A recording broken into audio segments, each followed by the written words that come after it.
유다 왕 아마샤의 아들 아사랴에 대한 내용입니다. 52년간 예루살렘을 통치했던 아주 가장 오래 통치한 왕이 므낫세고 그 다음으로 오래 통치한 왕으로 나와 있습니다. 우리에게 이 아사랴라고 하는 이름보다는 더 익숙한 이름일 것 같은데요. 또 다른 이름이 있는데 우시야라는 이름이 있습니다. 우시야 왕 많이 들어보셨죠? 같은 인물입니다. 그는 그의 아버지와 같이 하나님 보시기에 정직히 행했다, 이런 평가를 받은 왕입니다. 그가 정직히 행할 수 있었던 원동력이 무엇인가? 우리 역대하 말씀인데요, 우리 앞에 화면으로 준비되어 있습니다. 역대하 26장 5절 말씀 함께 읽겠습니다. 하나님의 묵시를 밝히 하는 스가랴가 사는 날에 하나님을 찾았고 그가 여호와를 찾을 동안에는 하나님이 형통하게 하셨더라. 아멘. 하나님이 하나님의 묵시를 밝히 하는 스가랴 선지자를 그에게 보내주신 것입니다. 그가 스스로 하나님 앞에 정직히 행한 것이 아니라 하나님의 말씀을 정확하게 바르게 전할 수 있는 스가랴를 보내주셨고, 그가 사는 날 동안에 하나님 말씀을 그 왕에게, 아사랴 왕에게 전해준 것입니다. 그리고 그 말씀을 받는 동안에는 그가 하나님을 온전히 찾고 하나님 앞에 하나님을 경외하며 사는 그런 삶을 살았습니다. 그리고 하나님은 그에게 형통함을 허락해 주셨다, 그런 내용이죠. 여기서 우리의 인생에 아주 중요한 그런 지혜를 우리가 찾을 수가 있습니다.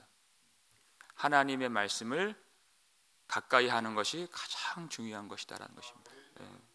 반대로 돌려 말하면 우리 인생에서 가장 위험한 일은 그냥 하는 말이 아니라 사고를 만나거나 큰 병에 걸리거나 아니면 사업이 어렵게 되거나 하는 그런 일들이 아니라 하나님의 말씀을 멀리하는 것이 인생에서 가장 위험한 일인 줄을 우리가 알아야 되는 것입니다. 시편 119편 43절 보니까 진리의 말씀이 내 입에서 조금도 떠나지 말게 하소서, 이렇게 됐어요. 이것이 우리의 기도가 될 수 있기를 주님의 이름으로 축원합니다. 진리의 말씀이 내 입에서 조금도 떠나지 말게 하소서, 간절히 사모하고 구하는 것입니다. 그가 하나님의 말씀을 떠났을 때 그의 마음에서 점점 하나님을 경외하는 마음이 약해지고 식어지고 사그라들게 되었습니다. 그리고 이제 큰 죄에 빠지게 되는 것을 볼 수 있죠. 근데 문제는 자기가 그렇게 마음이 굳어진다라는 것을 자기가 스스로 깨닫지 못한다는 데 있습니다. 자기만 모르는 것입니다. 자기가 교만하다는 것을 자기가 알지 못하는. 왜냐하면 어려서부터 스가랴 선지자를 통해서 많은 말씀을 들어왔었기 때문에 자기는 말씀을 잘 안다고 생각했고 말씀을 지금도 듣는 사람이라고 생각합니다. 그러나 우리 육신이 살아있다면 날마다 일용할 양식이 필요한 것이죠. 우리는 항상 음식을 필요로 하는 존재입니다. 일할 때도 양식을 먹고 심지어 쉴 때에도 양식을 먹어야 됩니다. 그것이 살아있는 사람인 것입니다. 영혼도 마찬가지입니다. 그 전에는 죽어 있었던 영혼입니다. 그러나 하나님의 특별한 은혜로 말미암아 그 영혼이 거듭나서 살게 된 것입니다. 그러면 그 영혼은 항상 하늘로부터 오는 신령한 양식을 먹어야 되는 것입니다. 하나님의 말씀인 것입니다. 항상 쉴 때도 양식을 먹어야 되는 것입니다. 그것이 살아있는 영혼이고 또 그래야 살 수가 있는 존재인 것입니다. 내가 항상 이 생명의 양식을 먹어야 된다는 것을 망각하고 또 그렇게 하지 않는 것은 그의 영혼이 아주 심각한 질병에 빠져 있는 것입니다. 아사랴 왕은 스가랴가 죽은 이후에는 더 이상 하나님의 말씀을 찾지 않았습니다. 그가 찾으려고만 했다면 구하라 그리하면 너희에게 주실 것이요 그랬어요. 찾으려고만 했다면 여러분 이사야도 그때 활동했고 아모스도 그때 활동했고 호세아도 그때 활동했고 많이 있습니다. 우리가 익히 알고 있는 아주 신실한 하나님의 종들이 많이 있었던 시대입니다. 찾으려고만 했다면. 그러나 그는 하나님의 말씀을 더 이상 찾지 않았습니다. 그것이 얼마나 심각한 결과를 가지고 왔는가 우리가 말씀을 통해서 볼 수 있습니다. 우리 본문 5절 말씀입니다. 함께 읽겠습니다. 여호와께서 왕을 치셨으므로 그가 죽는 날까지 나병 환자가 되어 별궁에 거하고 왕자 요담이 왕궁을 다스리며 그 땅의 백성을 치리하였더라. 아멘. 하나님이 그 아사랴 왕을 치셨다 이렇게 되어 있어요. 그 첫 번째 이유는 4절에 나오죠. 오직 산당은 제거하지 아니하였으므로 이렇게 되어 있어요. 이제 성전이 지어진 이후에는 하나님이 택하신 예루살렘 성전에서만 제사를 드리도록 하나님이 명령하셨는데 그 하나님의 말씀을 우습게 여겼다 하는 것입니다. 그래서 자기 마음대로 예배를 드리는 것입니다. 그리고 결정적으로 그가 죽는 날까지 나병 환자가 되어 이렇게 되어 있죠. 그가 나병 환자가 된 그 이유를 역대하 본문은 아주 자세하게 설명해주고 있습니다. 역대하 26장 16절 말씀 읽겠습니다. 그가 강성하여짐에 그의 마음이 교만하여 악을 행하여 그의 하나님 여호와께 범죄하되 곧 여호와의 성전에 들어가서 향단에 분향하려 한지라 이렇게 되어 있어요. 그가 강성하여짐에 그의 마음이 교만하여. 이 문맥을 쭉 보면 하나님이 이 아사랴 왕시대에 우시야 왕시대에 큰 힘을 주셨습니다. 그래서 블레셋도 통치하게 하시고 암몬에게 조공도 받게 하시고 그 우시야 왕의 이름이 애굽의 변방까지 퍼졌더라 이렇게 되어 있어요. 그러니까 이 바로 전절 보니까 그가 기이한 도우심을 얻어 강성하여짐이었더라 이렇게 되어 있죠.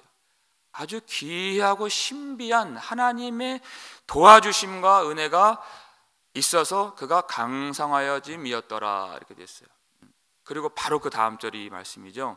그가 강성하여짐에 그의 마음이 교만하여.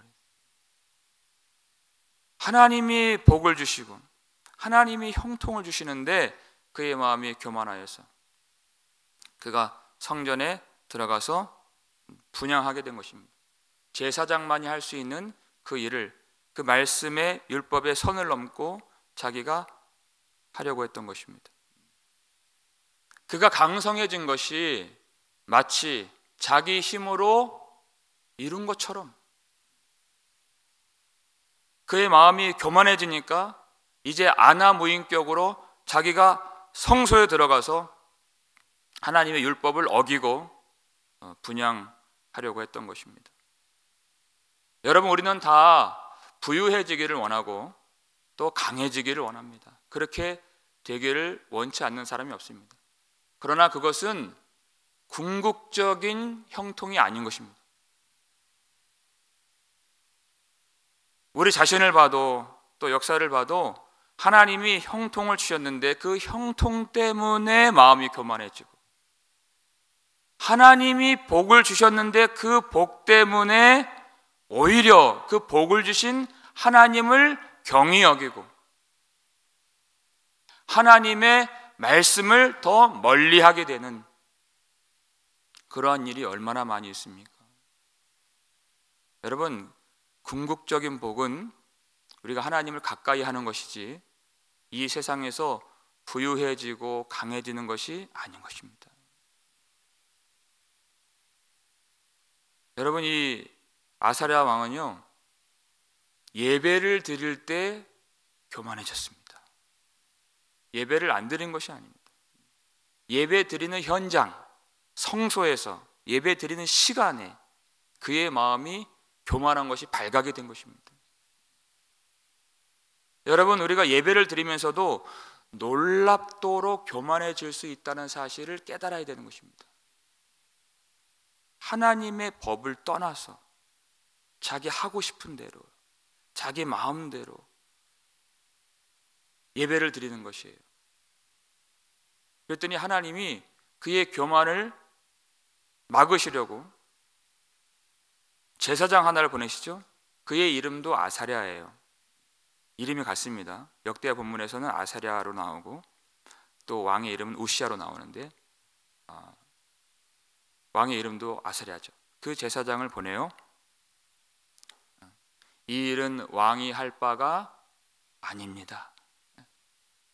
오직 구별함을 받은 아론의 자손 제사장들이 할 바니 왕은 성소에서 나가소서 했어요. 여러분, 이때가 중요합니다. 이제까지 자기가 분향하려고 했고 교만한 모습이 드러났어요. 정말 중요한 거는 이 제사장을 통해서, 선지자를 통해서 말씀이 선포되었을 때, 이때가 중요한 것입니다. 하나님이 그걸 막으시려고 제사장을 보냈잖아요. 목숨 걸고 그가 그 왕에게 한 말 아니었겠습니까? 이때 반응이죠. 우리 19절 말씀 읽겠습니다.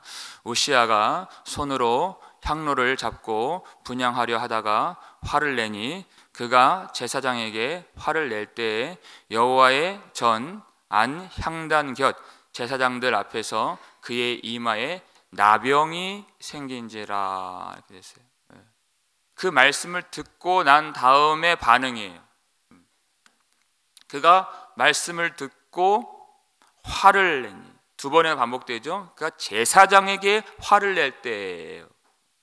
여러분, 이 제사장 아사랴는 하나님이 보내주신 그의 범죄를 막으려고, 그가 하나님 영광 안에, 하나님의 축복 안에 계속 머물러 살 수 있도록 하나님이 보내신 하나님의 종인 것입니다. 그래서 말씀을 전하게 하신 것이죠. 근데 그 말씀을 들을 때 그가 화를 내니, 그 제사장에게 화를 내니 그때 이마에 나병이 생긴지라, 이렇게 되어 있습니다.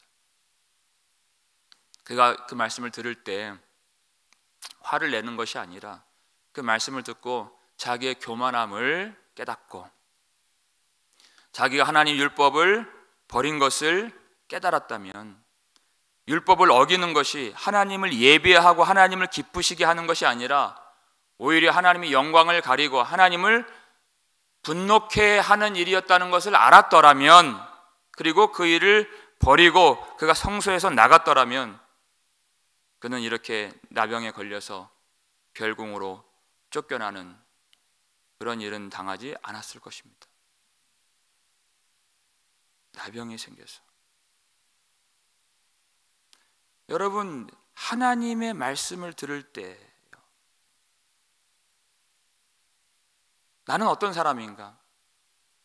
하나님이 나를 책망하시고 하나님이 나에게 그것은 죄라고 말씀하실 때 나는 어떻게 이 말씀을 받는가? 여러분, 그때 우리가 하나님 말씀을 받고서 그 말씀에 대하여 화를 내야 되겠습니까? 그 말씀을 물리쳐야 되겠습니까? 아니면 그 말씀을 전하는 사람에게 화를 내야 되겠습니까? 분노가 일어나야 되겠습니까? 잘 생각해 보십시오. 우리가 화를 내야 될 대상은 내 속에 있는 죄인 것입니다. 내 속에 있는 그 교만한 마음의 분을 내야죠. 이렇게 하나님의 말씀을 깨닫지 못하고 돌아오라 애통으로 말씀하시는 그 하나님의 마음을 알지 못하는 나의 굳은 심령에 화를 내야죠. 그리고 그 가슴을 쳐야죠. 어떻게 이 생명의 말씀, 진리의 말씀, 그 아들을 내어주시기까지 우리를 사랑하시고 그 마음으로 우리에게 돌아오라 하시는 그 하나님께 분을 내고 교만이 행할 수가 있겠습니까? 잘 생각해야 됩니다. 그 말씀을 들을 때 화를 내는 것, 그리고 자기 마음대로 예배를 드리는 것은 하나님을 하나님으로 여기는 것이 아니었다. 그리고 아사랴 이 제사장이 그에게 말씀을 전했던 것은 하나님이 그에게 주신 마지막 회개의 기회였던 것입니다. 우리가 어떻게 말씀을 받아야 되는가? 우리 마지막으로 이 말씀 누가복음 8장 15절 말씀 읽겠습니다. 좋은 땅에 있다는 것은 착하고 좋은 마음으로 말씀을 듣고 지키어 인내로 결실하는 자니라. 아멘. 좋은 땅에 있다는 것은 착하고 좋은 마음으로 말씀을 듣는 것, 그리고 그 말씀을 지키는 것, 그리고 인내로 결실하는 것. 그 말씀을 받고 그리고 그 말씀에 대한 열매는 다 다르다. 지금 씨 뿌리는 비유죠. 말씀을 받는 모양과 태도와 마음이 다 다르다. 그 땅이 다 다르다. 어떤 사람은 가시떨기와 같고, 어떤 사람은 그 길가와 같고, 어떤 사람은 그 돌밭과 같고, 어떤 사람은 좋은 땅과 같다. 좋은 땅. 그 좋은 땅이 무엇입니까? 착하고 좋은 마음으로 말씀을 듣는 것입니다. 착하고 좋은 마음으로 말씀을 듣는 것. 어떻게 들어요? 겸손한 마음으로 말씀을 듣는 것입니다. 감사한 마음으로 말씀을 듣고 간절한 마음, 절실한 마음으로 말씀을 듣는 것입니다. 이것이 하나님 말씀이 떨어졌을 때 30배, 60배, 100배 결실을 맺을 수 있는 하나님이 택하신 구원받은 좋은 땅의 모습, 하나님의 사람의 모습인 것입니다. 여러분, 우리가 말씀을 어떻게 받습니까? 우리가 이렇게 하나님의 은혜를 주셨는데 이렇게 말씀을 항상 들을 수 있는 교회로 나올 수 있는 것, 그리고 부르고 싶을 때 언제나 찬양 부를 수 있는 그런 시절을 주신 것, 기도하고 싶다면 언제든지 교회 나와서 기도하고 부르짖고 주님을 찾을 수 있는 것, 여러분, 이것은요 정말 당연한 일이 아닙니다. 그리고 항상 있는 일도 아닙니다. 역사를 보십시오. 때가 되니까 하나님이 예루살렘 성전도 무너뜨려 주셨습니다. 성전도 무너지게 하셨습니다. 여러분, 스가랴를 하나님이 주신 것은 하나님의 큰 은혜인 것입니다. 은혜를 받은 자는 그 은혜를 지킬 줄 알아야 되는 것입니다. 이제는 내가 사모하고 갈망하고 그리고 지키고 인내로서 지키고 결실하는 자니라 그랬어요. 하나님이 주신 은혜를 내가 정말 사랑한다면, 내가 그 은혜를 아는 사람이라면 그것을 지킬 수 있는, 그리고 하나님의 말씀을 착하고 좋은 마음으로 들을 수 있는 그런 자가 될 수 있기를 주님의 이름으로 축원합니다. 여러분, 내 마음이 교만하면 말씀을 들을 때 분노가 일어납니다. 자존심이 상합니다. 여러분, 그때 빨리 주님 앞에 엎드려야 되는 것입니다. 내 마음이 어떠한지, 하나님이 어떠한 말씀을 주시든지 나를 살리려고 주신 그 말씀 앞에 겸손하고 마음이 낮아질 수 있도록, 이것이 살아있는 사람의 모습인 것입니다. 하나님이 우리에게 왜 말씀을 주십니까? 우리를 사랑하시기 때문에, 더 이상 그렇게 살아서는 안 되기 때문에 하나님이 계속 회개의 복음을 우리에게 주시는 것입니다. 이 말씀을 겸손함으로 받을 수 있도록 기도하시길 바랍니다. 여러분, 또 한 가지, 여러분, 어떤 일에도, 어떠한 사람에게도, 어떤 상황에서도 여러분 화를 내지 않기를 바랍니다. 그 말씀 앞에서, 제사장 앞에서, 성소 안에서, 여러분 성소 안에서 화를 냈다니까요. 나병이 생긴 거예요. 여러분, 화를 왜 나나요? 왜 냅니까? 여러분 아시잖아요. 상대가 나보다 작다고 여기기 때문에, 무시하기 때문에, 내 마음이 교만해졌기 때문에 화를 내는 겁니다. 내 눈앞에 하나님이 안 보이기 때문에 화를 내는 것이에요. 누구를 대하든지 어떤 상황을 만나든지 하나님이 안 보이면 화가 나게 되어 있는 것입니다. 그렇게 하지 마십시오. 디모데후서 2장 20절 보니까 주를 깨끗한 마음으로 찾는 자들과 함께 의와 믿음과 사랑과 화평을 따르라, 이렇게 됐어요. 주를 깨끗한 마음으로 부르는 자들과 함께 의와 믿음과 사랑과 화평을 따르라. 얼마나 우리에게 좋은 교회와 좋은 믿음의 친구들을 주셨습니까? 주님을 부르는, 주님을 바라보는 이 귀한 자들과 함께 하나님의 의와 믿음과 사랑을 나누면서 화평을 따르시기를 바랍니다. 마음이 낮아져야 그렇게 될 수 있습니다. 항상 하나님을 보면서 사는 것입니다. 하나님의 임재를 느끼면서 지금 내 안에 나와 함께 계시는 그 하나님을 의식하면서 그 하나님 앞에 고개를 숙이고 무릎을 꿇고 내 자세를 낮추고 신을 벗고 겸손하게 낮아져서 거기서만 사랑할 수 있습니다. 거기서만 우리가 화평을 누릴 수 있습니다. 그리고 거기서 내 마음이 하나님 말씀을 온전히 받아낼 수 있는, 그리하여 하나님의 영광 안에 끝까지 머무를 수 있도록 우리가 죽는 날까지 한때 말씀을 듣고 한때 순종하는 것이 아니라 우시아와 같이 평생에 우리 죽는 날까지 착하고 좋은 마음으로 말씀을 듣고 말씀을 받아 주님 영광 안에 거할 수 있는 저와 여러분 되시기를 주님의 이름으로 축원합니다.